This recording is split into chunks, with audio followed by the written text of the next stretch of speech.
Bonjour à tous et bienvenue dans le podcast Flashback, la série historique dédiée aux grands moments des sports américains. En ce 26 janvier 2022, on va revenir ensemble sur un événement majeur et fondateur de l'histoire du football américain, à savoir la création de la franchise des Oakland Raiders en 1960. Pour comprendre cet événement, il faut se replonger dans le contexte et il faut revenir en 1959. À cette époque, 8 propriétaires de franchises de football américain, vont se faire en fait tout simplement recaler ou refuser, en NFL et ils vont décider en fait de créer une ligue concurrente à celle-ci en l'appelant donc l'American Football League, l'AFL. Ces 8 propriétaires, ils vont se retrouver à 7 quand, la franchise de Minnesota, donc de Minneapolis, va leur faire faux bond et va rejoindre la NFL. Pour couronner le tout, ils ont une autre problématique, c'est que le propriétaire des Chargers menace lui aussi de s'en aller si l'AFL ne crée pas une huitième franchise en Californie.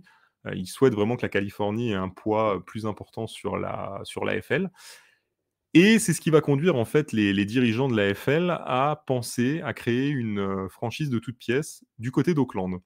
Pourquoi Auckland? Parce que tout simplement à l'époque, dans la baie de San Francisco, San Francisco compte déjà les 49ers.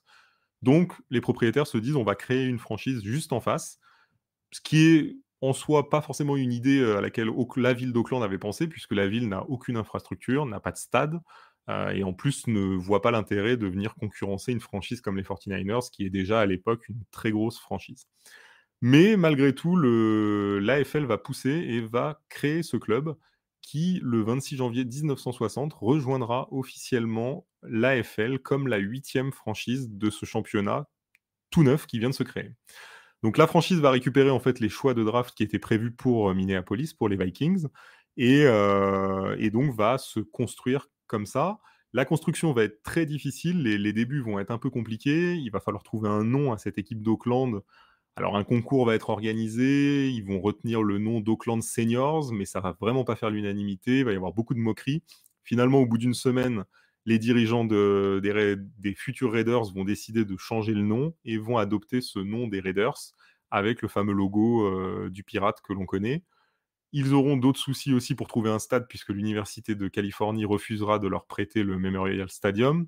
Donc ils seront obligés d'aller jouer carrément à San Francisco, le terrain des Niners, et ils se retrouveront à évoluer au Kezar Stadium.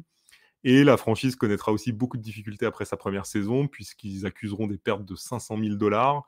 Ils seront obligés de faire un emprunt même auprès des Bills, carrément du propriétaire des Bills, qui leur prêtera 400 000 dollars pour pouvoir continuer à exister dans cette AFL.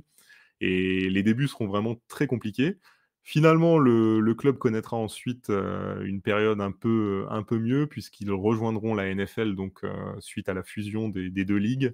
Et ils auront la très bonne idée en 1969 d'aller recruter John Madden, le coach emblématique de la franchise, qui leur amènera un Super Bowl et qui leur fera gagner 6 titres de division aussi, et qui fera de ce club le club mythique que l'on connaît aujourd'hui. Merci à tous et on se retrouve demain pour un nouvel épisode de Flashback.